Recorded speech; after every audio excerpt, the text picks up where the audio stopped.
నమస్తే. ఎక్కువ మంది పిల్లల్ని కనండి, ఎక్కువ లాభం పొందండి అంటున్నారు ఏపీ సీఎం చంద్రబాబు నాయుడు. అంతేకాదు ఎక్కువ మంది పిల్లలను కన్నవారికి ప్రభుత్వం నుంచి ఎక్కువ బెనిఫిట్స్ ఇస్తామని కూడా ఆయన హామీ ఇస్తున్నారు.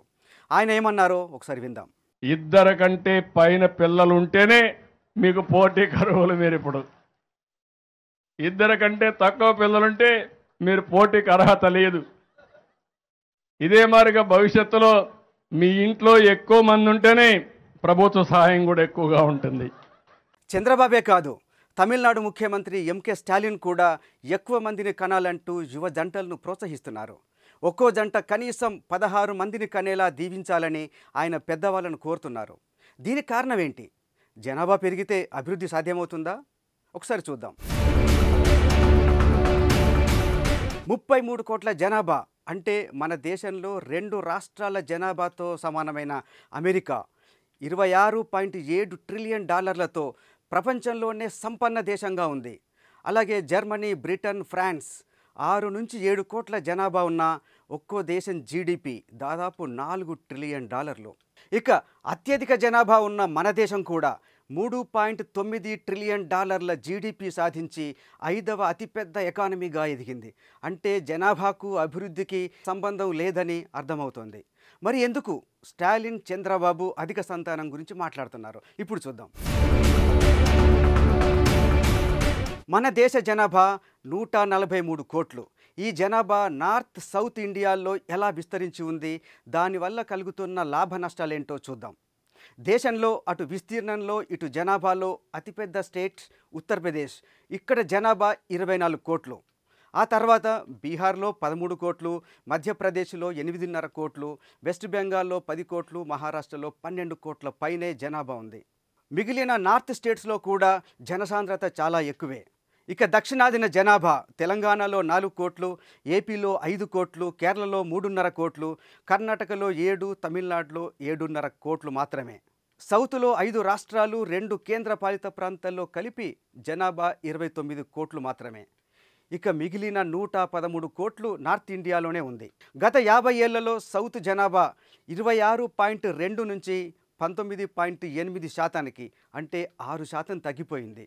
సౌత్లో పాపులేషన్ గ్రోత్ రేట్ 1% అయితే నార్త్లో బర్త్ రేట్ సౌత్ ఇండియా కన్నా రెట్టింపు ఉంది.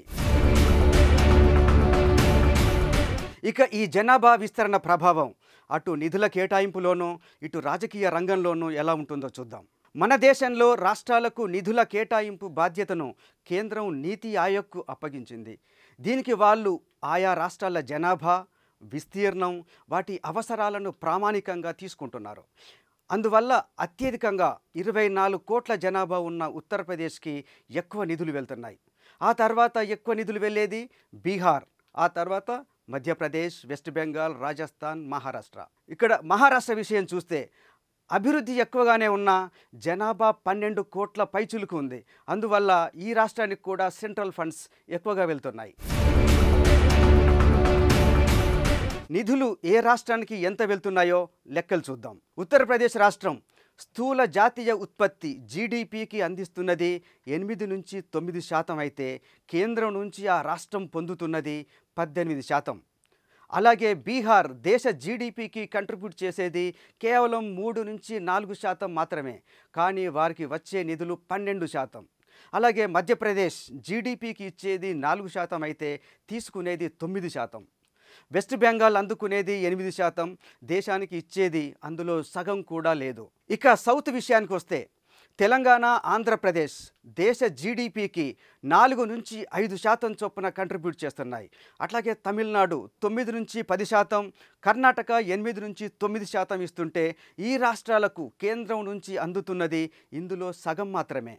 ఓవరాల్గా దక్షిణాది రాష్ట్రాలు దేశ జనాభాలో 20% ఉంటే దేశ జీడిపికి 35% కంట్రిబ్యూట్ చేస్తున్నాయి.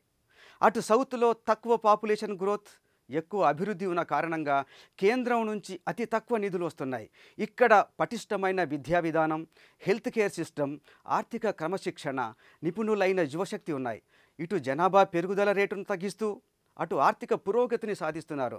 తాము ప్రణాళికాబద్ధంగా క్రమశిక్షణ దూరదృష్టితో జనాభా పెరుగుదలను కంట్రోల్ చేస్తుంటే అందుకు ఇన్సెంటివ్స్ ఇవ్వాల్సింది పోయి కేంద్ర ప్రభుత్వం నిధులు తగ్గించి శిక్షిస్తోందని దక్షిణాది రాష్ట్రాల నేతలు ఆవేదన వ్యక్తం చేస్తున్నారు. కేవలం జనాభాను ప్రాతిపదికగా తీసుకొని క్రమశిక్షణ లేని అభివృద్ధి సాధించని కొన్ని ఉత్తరాది రాష్ట్రాలకు తమ కష్టార్జితాన్ని పంచిపెడుతున్నాయని ఆవేదన వ్యక్తం చేస్తున్నాయి. ఇదే అంశం ఇప్పుడు జనాభా పెంచాలనే ప్రతిపాదనకు కారణమవుతోంది.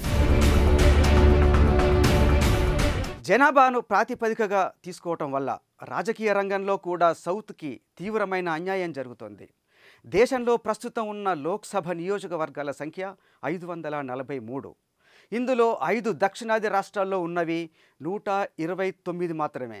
ఇక మిగిలిన 414 సీట్లు నార్త్లోనే ఉన్నాయి. ఉత్తరప్రదేశ్, బీహార్ 2 రాష్ట్రాల్లోనే మొత్తం దక్షిణాది రాష్ట్రాలకు సమానమైన సీట్లు ఉన్నాయి. అందుకే పాలిటిక్స్లో పెత్తనమంతా ఉత్తరాది చేతుల్లోనే ఉండిపోయింది.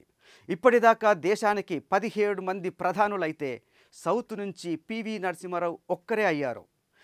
పరిస్థితి ఇలా ఉంటే డీలిమిటేషన్ పేరుతో 2026లో దేశంలో నియోజకవర్గాల సంఖ్యను పెంచబోతున్నారు. ఈ లోక్సభ నియోజకవర్గాల పెంపునకు ప్రాతిపదిక ఏంటి? మళ్ళీ జనాభాయే. జనాభా పెరుగుదల రేటును తగ్గించిన దక్షిణాదికి జనాభాను పెంచుతూ పోయిన ఉత్తరాదికి మధ్య మరింత గ్యాప్ పెరగబోతోంది. బీబీసీ అంచనా ప్రకారం నియోజకవర్గాల పునర్విభజనలో సీట్లు 858కి పెరిగే ఛాన్స్ ఉంది. ఇందులో ఒక్క యూపీలోనే కొత్తగా 63 సీట్లు పెరిగి మొత్తం సంఖ్య 143 అవుతుంది. అలాగే బీహార్లో ఇప్పుడున్న 40 స్థానాలకు మరొక 39 జతై 79కి పెరుగుతుంది. అలాగే రాజస్థాన్లో 25, గుజరాత్లో 27, మహారాష్ట్రలో 25 సీట్లు పెరిగే అవకాశం ఉంది. ఇక దక్షిణాదిలో కర్ణాటకలో కేవలం 13, తమిళనాడులో 10, ఆంధ్రప్రదేశ్లో 6, తెలంగాణలో 6 సీట్లు మాత్రమే పెరిగే ఛాన్స్ ఉంది. కేరళలో అయితే ఒక్క సీటు కూడా పెరిగే అవకాశం లేదు. దానికి కారణం అక్కడ జనాభాలో ఏమాత్రం పెరుగుదల లేదు. ఈ లెక్కన దక్షిణాది రాష్ట్రాల వాయిస్కి పార్లమెంటులో ఏమాత్రం విలువ ఉండదు. ఇప్పటికే నిధులన్నీ ఉత్తరాదికే దారపోస్తున్నారు. డీలిమిటేషన్లో వందలాది లోక్సభ సీట్లు ఉత్తరాదికి వెళ్ళిపోతే వారి మాటే చెల్లుబాటు అవుతుంది. పార్లమెంటులో మెజారిటీ నిర్ణయమే చట్టంగా మారుతుంది. కాబట్టి దక్షిణాది ఏ చట్టాల్ని అడ్డుకోలేదు, ఏ చట్టాన్ని ఆమోదింపచేసుకోలేదు. కాబట్టే ఇక్కడ కూడా జనాభాను పెంచుకోగలిగితే తమ మాటకు విలువ పెరుగుతుందని, న్యాయం జరుగుతుందని మన నాయకులు కోరుకుంటున్నారు. చూద్దాం ఏం జరుగుతుందో. చూస్తూనే ఉండండి ఆర్టీవీ.